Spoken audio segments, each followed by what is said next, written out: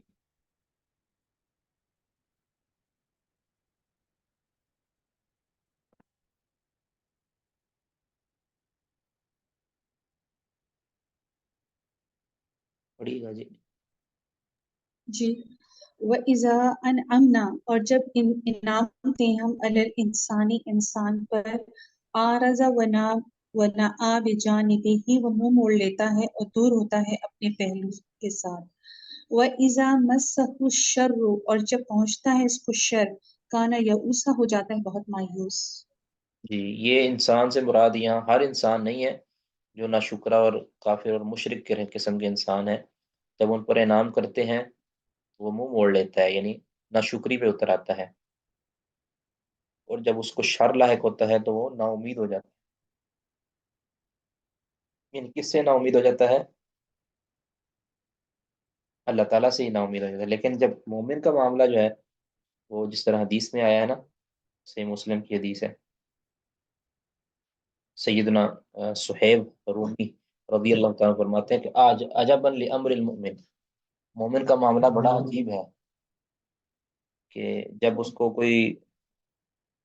پہنچتی ہے، کچھ اچھی خبر پہنچتی ہے، اچھا معاملہ پہنچتا ہے، تو وہ شکر ادا کرتا ہے اور اللہ تعالیٰ سے اجر حاصل کر لیتا ہے، اور جب اس کو کوئی پریشان کن معاملہ پہنچتا ہے تو صبر کر کے اللہ سے اجر حاصل کر لیتا ہے، تو اس کا معاملہ ہر اعتبار سے خیر ہی خیر والا ہے، لیکن یہ معاملہ صرف مومن کے لیے، کافر کے لیے نہیں۔ جی قل کل یعمل، کہہ دیجئے سب کے سب عمل کر رہے ہیں، اللہ شاکلتہ ہی، اپنے طریقے پر، فربکم عالم، تو رب تمہارا زیادہ جانتا ہے، بمن ہوا، اس کو جو، وہ اہدا، وہ زیادہ ہدایت یافتہ ہے، سبیلا، راستے کے اعتبار سے۔ جی، ہر کوئی یہ سمجھتا ہے کہ وہ صحیح راستے پر عمل کر رہا ہے، ہر کوئی یہ سمجھتا ہے، اس طرح یعنی ہر ایک کا جو طریقہ کار ہے وہ مختلف ہے، کوئی اچھائی کر رہا ہے، کوئی برائی کر رہا ہے، کوئی نیکی کر رہا ہے، کوئی بدی کر رہا ہے، کوئی اللہ کو منانے کی کوشش کر رہا ہے، کوئی اللہ کو ناراض کرنے والی کوششیں کر رہا ہے۔ ہر ایک کی کوششیں مختلف ہیں۔ اس طرح سورت لیل کے اندر اللہ تعالیٰ نے فرمایا تھا کہ ان سعیکم لشتیٰ، کہ تمہاری کوششیں مختلف ہیں۔ کوئی اللہ کی شکر گزاری کی کوشش کرتا ہے، کوئی اللہ کو ناراض کرنے کی کوشش کرتا ہے، یعنی کوششیں سب کی مختلف ہیں۔ جب کوششیں مختلف ہیں تو پھر اجر بھی مختلف مختلف ملنے والا ہے۔ لیکن کوششیں مختلف ہونے کے ساتھ ساتھ اللہ بہتر جانتے ہیں کس کی کوشش بہتر ہے۔ یہ مطلب نہیں کہ انسان نہیں جان سکتا کہ میری کوشش بہتر ہے یا نہیں بہتر، اس کے پاس نصاب موجود ہے، ایک پیمانہ موجود ہے قرآن اور سنت کی صورت کے اندر، کہ وہ جان سکتا ہے کہ میرا عمل، میرا عقیدہ یہ صحیح ہے، اللہ کی مرضی والا ہے یا اللہ کی مرضی کے خلاف ہے۔ لیکن اس کی حقیقت، اس کا انجام کیا ہوگا، اس کا کتنا مول پڑے گا، کتنا اس کا وزن ہوگا، یہ اللہ بہتر جانتا ہے، کس کا راستہ سب سے زیادہ ہدایت والا ہے۔ تو اسی طرح ہے نا، کل حزب بما لدیہم فرحون، قرآن پاک میں ہر شخص اپنے اپنے عمل پر خوش ہے، جو اس کے پاس ہے نا اپنے دلائل پر، اپنے عمل پر وہ خوش ہے، کہتا ہے کہ میرے پاس سب سے بہتر ہے۔ لیکن اللہ تعالیٰ فرماتے ہیں کہ سب سے بہتر راستہ کس کا ہے، یہ اللہ ہی بہتر جانتا ہے۔ ان ربکم، ان سورت قلم کے اندر بھی اللہ تعالیٰ نے اس طرح کی بات فرمائی ہے۔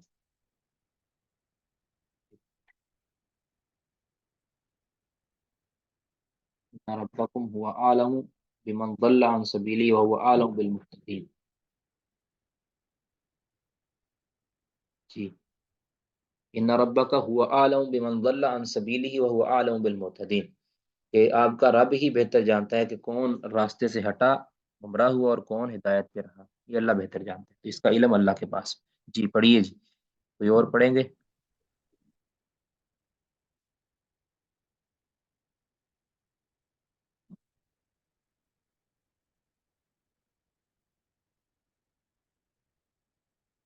عارف صاحب پڑھیے گا۔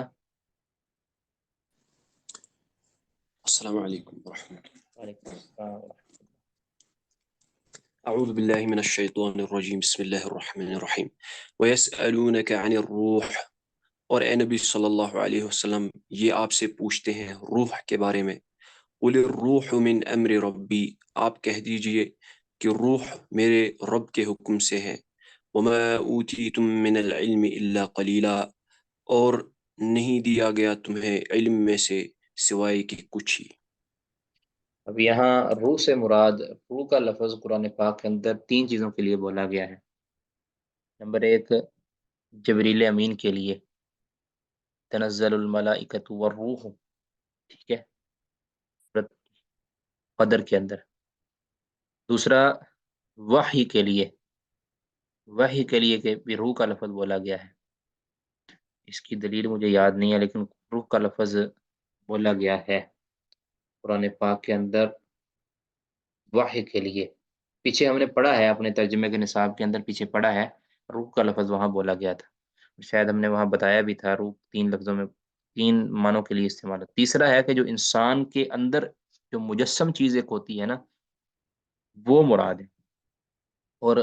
اغلب گمان یہی ہے کہ یہاں بھی اسی روح کے بارے میں پوچھا جا رہا ہے جو انسانی جسم کے اندر ہوتی ہے۔ تو اصل میں بخاری کے اندر ہے نا 4721 نمبر حدیث، کہ یہودیوں نے نبی صلی اللہ علیہ وسلم سے سوال کیا تھا کہ روح کے بارے میں بتائے۔ وہ چاہتے تھے کہ نبی صلی اللہ علیہ وسلم کو پھنسایا جائے اور پوچھا جائے کہ یا جان لیا جائے کہ نبی صلی اللہ علیہ وسلم کیا سچے رسول ہیں یا نہیں۔ انہوں نے چند سوالات کیے تھے، ان میں سے ایک سوال یہ روح کا بھی تھا، ٹھیک ہے۔ تو اللہ تعالیٰ نے پھر فرمایا کہ قل الروح من امر ربی، کہہ دیجئے کہ روح میرے رب کا حکم ہے، میرے حکم میں سے ہے۔ اب اللہ نے اس کی حقیقت نہیں بتائی،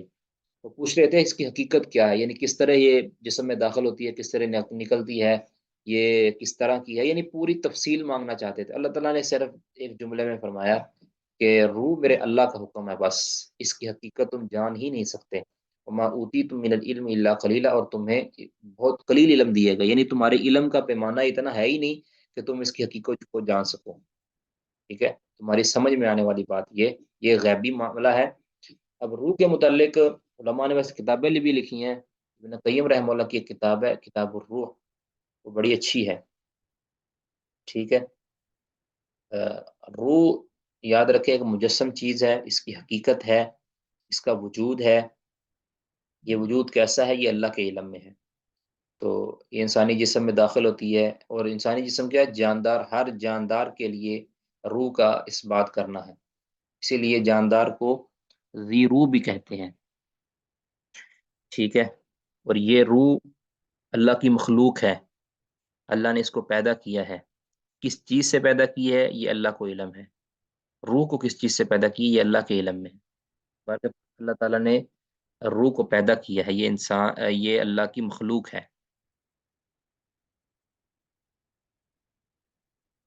یہ اللہ کی مخلوق ہے، اور یہ جب انسانی جسم سے نکلتی ہے، اس کی تفصیل وہ برا بن عازب رضی اللہ عنہ کی حدیث جو سنن نبی داود کے اندر حسن درجہ کی ہے، اس طرح الحدیث الطوال طبرانی رحمہ اللہ کی کتاب، اس کے اندر بھی ہے، اور بھی کتابوں کے اندر یہ روایت آتی ہے برا بن عازب کی زازان والی، کہ روح کیسے نکلتی ہے، کیسے وہ خبیث روح کیسے نکلتی ہے اور طیب روح کیسے نکلتی ہے، اس کا کیا انجام ہوتا ہے، کس طرح اس سے بدبوئیں آتی ہیں اور کس طرح اس دوسری سے خوشبوئیں آتی ہیں، کس طرح اللہ تعالیٰ اس کو آسمانوں پر لے جاتا ہے، اور کس طرح اس کو دوبارہ سوال و جواب کی نشست کے لیے اس کو دوبارہ انسان کے جسم میں ڈالتا ہے۔ یہ پوری تفصیل اس کے اندر، بڑی لمبی حدیث ہے، وہ پڑھی جا سکتی ہے۔ پر کیا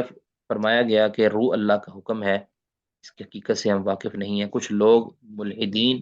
اور فلاسفہ وغیرہ یہ روح کا انکار کرتے ہیں، اس کے جسم کا انکار کرتے ہیں، جو کہ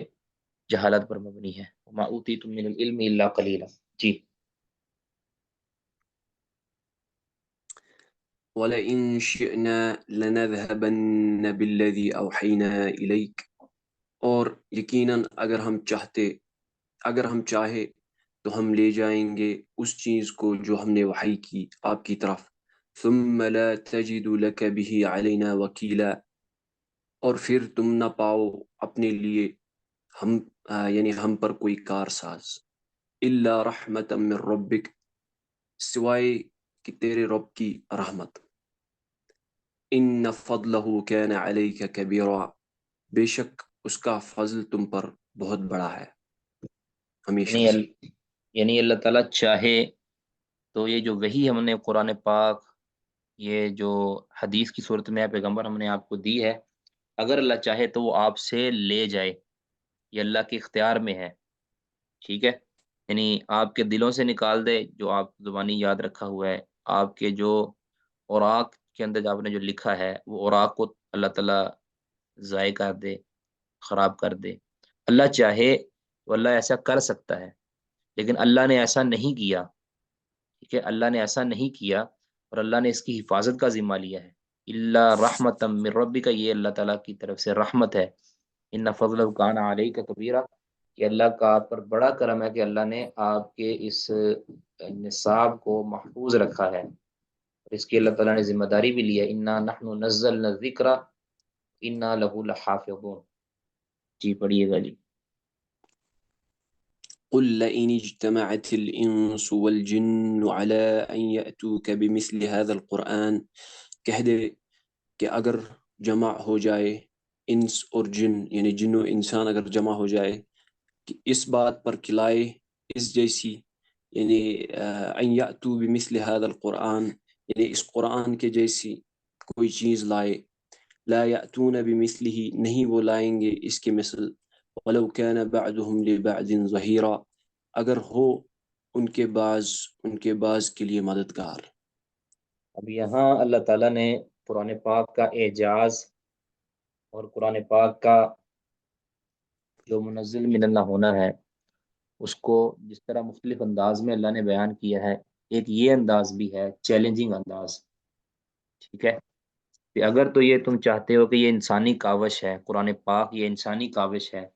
تو اللہ تعالیٰ نے قرآن پاک کے مختلف مقامات پر مختلف انداز کے ساتھ اللہ نے چیلنج دیے ہیں کہ اگر یہ انسانی کوشش کا نتیجہ ہے قرآن پاک، تو اس جیسا معجز کلام، اس جیسا مبنی بر بلاغت کلام، تم ایک اس طرح کا قرآن بنا کے دکھا دو، یعنی سارے کے سارے شعراء مل جاؤ، سارے کے سارے ادبا مل جاؤ، سارے کے سارے عربی دان مل جاؤ، سارے کے سارے، اور جنات بھی ہوں انسان بھی ہوں، سارے مل جائیں اور اس جیسا قرآن لے کر آؤ، اگرچہ ولو کان بعضهم لبعض ظہیرا، سارے اپنی اپنی کوششیں نہ کریں، مل کر کوشش کریں، ایک دوسرے کے مددگار ہی بن جائیں، تب بھی لا یاتون بمثلہ، تب بھی یہ اس جیسا قرآن نہیں لا سکیں گے۔ اب اللہ تعالیٰ نے قرآن پاک میں مختلف مقامات پر، مثلا یہاں اللہ تعالیٰ نے پورے قرآن لانے کا ذکر کیا ہے، پھر ایک جگہ پہ سورۃ بقرہ کے اندر بعشری آیا، اب بعشری سور، اللہ تعالیٰ نے 10 صورتیں لانے کا ذکر کیا ہے، پھر سورت ایک صورت کے اندر اللہ تعالیٰ نے ایک صورت کا بھی ذکر کیا ہے، مگر سورہ یونس کے اندر ایک صورت لانے کا ذکر کیا ہے،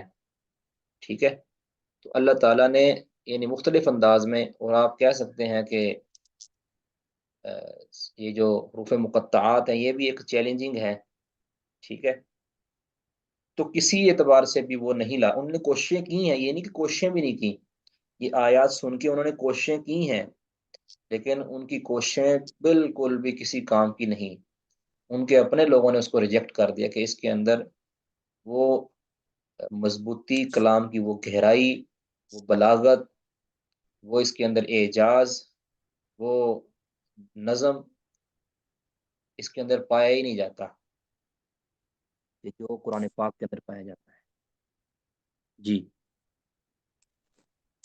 اسی لیے وَلَقَدْ یہ آج بھی چیلنج ہے، یہ جتنے غیر مسلم ہیں نا، جتنے غیر مسلم ہیں، ان کو یہ دعوت فکر ہے، اگر وہ سمجھتے ہیں کہ اسلام ایک بناوٹی دین ہے، یہ اسلام یہ ایک تاریخی دین ہے، بس اس کو شروع کر دیا گیا جس طرح دوسرے ادیان ہیں، پھر آج بھی چیلنج وہ موجود ہے کہ یہ والا جو کلام اس سے ملتا جلتا ایک کلام بنا کے لا دو، ٹھیک ہے نا۔ اگر تو یہ کہہ رہے ہیں کہ انسانی کوشش ہے، حالانکہ وہ آج سے 1400 برس پہلے کی باتیں ہیں، یہ 1450 برس پہلے کی، تو اس وقت اتنا ان کے بقول اتنا علم، اتنا شعور، اتنی بلاغت، یہ سارا کچھ نہیں تھا۔ آج تو ساری ایجادات بھی ہو چکی ہیں، اتنے لوگوں نے بڑے بڑے اذہان، اتنے بڑے بڑے دماغ وہ رکھے ہوئے ہیں، وہ سارے مل کے اس جیسا ایک کلام بنا کے دکھا دیں، اگر وہ بنا چکے تو پھر تو اسلام جھوٹا ہے، بناوٹی ہے، اگر وہ نہیں بنا سکے اس جیسا مبنی بر بلاغت کلام اگر نہ بنا سکے، تو پھر مان لے کہ یہ انسانی کاوش ہو ہی نہیں سکتی، جی۔ وَلَقَدْ صَرَّفْنَا لِلنَّاسِ فِي هَذَا الْقُرْآنِ مِنْ كُلِّ مَثَلٍ، اور البتہ تحقیق ہم نے بیان کر دی لوگوں کے لیے اس قرآن میں ہر مثال سے، فَأَبَى أَكْثَرُ النَّاسِ إِلَّا كُفُورًا، تو انکار کیا اکثر لوگوں نے سوائے کفورا، انکار کر دیا، ناشکری، یعنی ناشکری کے اندر ہی انہوں نے انکار کیا ہے، ٹھیک ہے۔ کفورا کا مطلب ناشکری، اور اس کو کفر بھی کہہ سکتے ہیں، یعنی انہوں نے قرآن کا صرف انکار ہی کیا، یہ مبالغہ کے لیے دیا گیا نا، فابا اکثر الناس، اکثر لوگوں نے کس چیز میں اس بات کیا ہے، صرف انکار کے اندر اس بات کیا ہے، یا کفر کے اندر اس بات کیا، باقی ہر چیز کا انکار کر دیا، یعنی اس تصدیق نہیں کی ہے، دوسرے لفظوں میں کہ انکار ہی کیا ہے، جیسے جیسے اللہ تعالیٰ نے پھیر پھیر کے لاتا ہے نا، یعنی اللہ تعالیٰ اس قرآن کے اندر ہر طرح کی مثال پھیر پھیر کے بیان کرتا ہے، یعنی ایک ہی قضیے کو اللہ تعالیٰ بار بار ذکر کر رہا ہے، کبھی مثالوں کے ساتھ، کبھی عقلی دلائل کے ساتھ، کبھی نقلی دلائل کے ساتھ، کبھی جو مصدقہ دلائل کے ساتھ جس کی بندہ پہلے تصدیق کرتا ہے، یعنی مختلف پیراؤں کے ساتھ، فطری دلائل کے ساتھ، نفسی دلائل کے ساتھ، آفاقی دلائل کے ساتھ، مختلف انداز میں اللہ تعالیٰ قرآن پاک کے اندر ثابت کرتا ہے کہ میری الوہیت کو مان لو، قرآن کے حق ہونے کو مان لو، لیکن اکثر لوگوں نے اس کو انکار کے اندر ہی، اکثر لوگوں نے اس کا انکار ہی کیا، وقالو، اور وہ کہنے لگے لن نؤمن لک حتی تفجر لنا من الارض ينبوعا، پھر وہ اس طرح کی ہتھ کنڈوں میں اتر آتے ہیں، کہتے ہیں کہ ہم آپ پر کبھی ایمان نہیں لائیں گے تا آ کے آپ جاری کر دیں، تفجر لنا من الارض ینبوعا، کہ آپ ہمارے لیے جاری کر دیں زمین سے ینبوعا، چشمہ، چشمہ جاری کر دیں کوئی آگے، او تکون لکا جنت من نخیل، یا تب ایمان لائیں گے یا تمہارے لیے ہو جائے جنت من نخیل، کھجوروں کا ایک باغ، وعنب، اور انگوروں کا باغ، وتفجر الانہار خلالہا تفجیرا،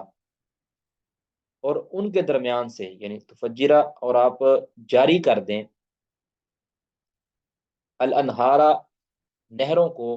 خلالہا، ان کے درمیان سے، تفجیرن، جاری کرنا، ٹھیک ہے نا، یعنی اس میں نہریں جاری ہو جائیں اس کے درمیان سے، آپ ایسا کر سکتے ہیں۔ او تسقط السماء،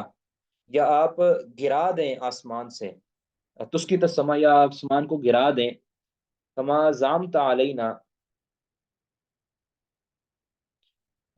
کما زعمت علینا، جیسا کہ تو ہم پر گمان کرتا ہے، علینا، ہم پر گرا دے، او تسقط السماء علینا، اصل میں کما زعمت، کہ جس طرح تو کہتا ہے کہ قیامت آئے گی اور ایک آسمان گر جائے گا، یا آسمان اللہ گرا سکتا ہے، یا تم اللہ سے ڈر جاؤ، تو یا او تسقط السماء، کہ آپ گرا دو آسمان کو، علینا، ہم پر، کما زعمت، جیسا کہ تو گمان بھی کرتا ہے، کہتا ہے، علینا، ہمارے اوپر، کسفن، ٹکڑے ٹکڑے کر کر، ٹکڑے ٹکڑے کر کے ہم پہ گرا دے، اوتاتی باللہ، یا تو اللہ کو لے آئے، یعنی اللہ کو کہے کہ آ جائے، والملائکتی، اور فرشتوں کو، قبیلہ، سامنے، آمنے سامنے، بالکل سامنے ہمارے، جیسے تو کہتا ہے کہ اللہ تعالیٰ روبرو تمہارے آ جائے گا، تم سے آ کے حساب لے گا، تو اللہ تعالیٰ کو لے آ، او یکون لکا، یا ہو جائے تمہارے لیے بیتن، ایک گھر، ٹھیک ہے، تیرے لیے ایک گھر ہو، من زخرفن، سونے چاندی کا، سونے کا ایک گھر ہو،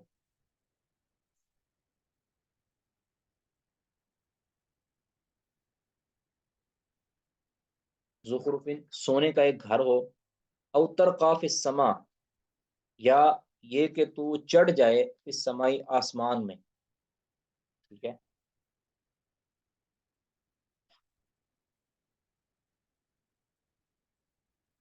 کہتے ولن نؤمن لرقیک، اور ہم آپ کے چڑھنے پر بھی ایمان نہیں لائیں گے، چڑھنے کی وجہ سے بھی ایمان نہیں لائیں گے،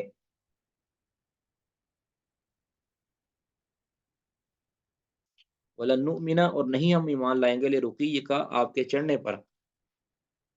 حتیٰ، یہاں تک کہ، ہاں اس وقت ایمان لائیں گے کہ جب تو ہمارے ساتھ یہ کر لے گا، پھر کہیں گے بھی ٹھیک ہے آپ چڑھے ہو واقعی، آپ کے صرف وہاں چڑھنے پر بھی ہم ایمان نہیں لائیں گے، حتیٰ تنزل علینا کتابا نقرأ، حتیٰ کہ تو ہم پر ایک ایسی کتاب نازل کر دے جسے ہم پڑھیں، یعنی اس قرآن کے علاوہ کوئی ایسی کتاب نازل کر دے جس کو ہم پڑھیں، قل، کہہ دیجئے، سبحان ربی، میرا رب پاک ہے، حل کنت الا بشر رسولا، کہ میں تو صرف اور صرف ایک بشر رسول ہوں۔ اب یہ سارے وہ مطالبے کرتے تھے، ٹھیک ہے، سارے مطالبے کرتے تھے، اگر تو سچا ہی ہے، قرآن جو تمہارے پاس ہے، تو اس طرح کر کے یہ سارے کام کر دے، ٹھیک ہے، کتنے کام کہے انہوں نے، آپ ہمارے لیے زمین میں چشمہ جاری کر دیں، نمبر دو، آپ کے کھجوروں اور انگوروں کے باغات ہوں جس کے اندر نہریں جاری ہوں، نمبر تین، آپ آسمان کو نیچے گرا دیں، نمبر چار، آپ اللہ اور فرشتوں کو لے آئیں سامنے، نمبر پانچ، آپ کا گھر ہو جو سونے کا ہو، نمبر چھ، آپ آسمان میں چڑھ جائیں اور وہاں سے کتاب لے آئیں، اس کتاب کو ہم پڑھیں، یہ چھ چیزیں، انہوں نے چھ چیزوں کا مطالبہ کیا، ٹھیک ہے، چھ چیزوں کا مطالبہ کیا، ان میں سے کوئی ایک چیز کر کے دکھا دو، تو اللہ تعالیٰ نے فرمایا کہ پیغمبر آپ ان کو کہہ دیں کہ میں کیا یہ کام کرنے کے لیے تھوڑی آیا ہوں، مجھے اللہ تعالیٰ نے یہ اختیار تھوڑی دیے ہیں، میرا تو کام صرف یہ ہے کہ میرا رب پاک ہے، وہ میرا رب ہی یہ سارا کچھ کر سکتا ہے، میں تو فقط ایک بشر رسول ہوں، یعنی میں انسان ہوں لیکن سرفراز انسان ہوں، سرفراز یعنی نبوت سے اور رسالت سے سرفراز ہوں، تو میرے پاس صرف رسالت کا منصب ہے، اختیار، کلی اختیار میرے پاس نہیں ہے، تو اس کا یہ مطلب ہے کہ نبی صلی اللہ علیہ وسلم بالکل نہیں ہے، اور نبی صلی اللہ علیہ وسلم کا جو تعارف ہے وہ یہ ہے کہ آپ ایک بشر ہیں اور ایک رسول ہیں، یہ آپ کا تعارف ہے۔ تو لوگ کیا تعارف کرواتے ہیں کہ نبی صلی اللہ علیہ وسلم یہ کر دیتے تھے، نبی صلی اللہ علیہ وسلم وہ کر دیتے تھے، یہ کر سکتے ہیں، وہ کر سکتے ہیں، یہ نبی صلی اللہ علیہ وسلم کا تعارف نہیں ہے۔ نبی کا تعارف کیا ہے کہ نبی صلی اللہ علیہ وسلم ہے انسان ہی، لیکن اللہ کے چنیدہ انسان ہے، مصطفیٰ اور مختار اور مصفہ انسان ہے، اور اللہ نے انہیں اپنی رسالت اور نبوت کے لیے چن لیا ہے، خاتم النبیین ہے، آپ کے اوپر وحی نازل ہوتی تھی، آپ اللہ کے پیغام سناتے تھے، اللہ کے آرڈر میں بتاتے تھے، یہ آپ کا تعارف ہے، ٹھیک ہے۔ باقی جتنے انہوں نے مطالبے کیے ہیں، 6 کے 6 مطالبے، اللہ تعالیٰ یہ کر سکتا تھا، لیکن اللہ کو علم تھا کہ انہوں نے کرنے کے بعد اگلے مطالبے شروع کر دینے ہیں، ان کے پلے کچھ بھی نہیں پڑنا، آپ صرف یہ بتا دیں کہ میں رسول ہوں، بس یہ میرا تعارف ہے، آگے آپ نے ماننا ہے، تم نے ماننا ہے، نہیں ماننا یہ ان کا کام ہے، آپ کا ذمہ صرف یہ ہے کہ آپ ان کو ان کے جو 6 کے 6 مطالبے ہیں، ان کے ضمن میں صرف یہ بات کہہ دیں کہ میں محض ایک رسول ہوں اور بشر ہوں، ٹھیک ہے۔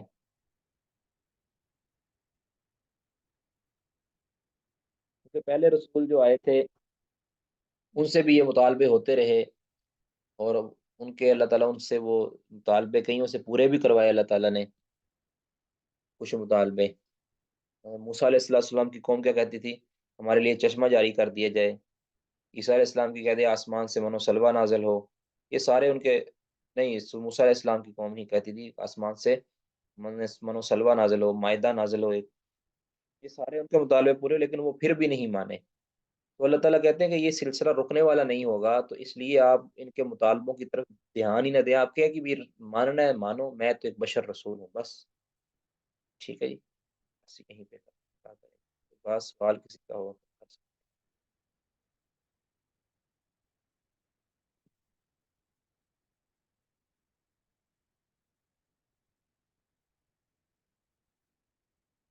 جی کوئی سوال نہیں، چلیں جی، بس اسی پر اکتفا کرتے ہیں جی۔ سبحانک اللہم و بحمدک، اشہد ان لا الہ الا انت، استغفرک واتوب الیک۔ السلام علیکم۔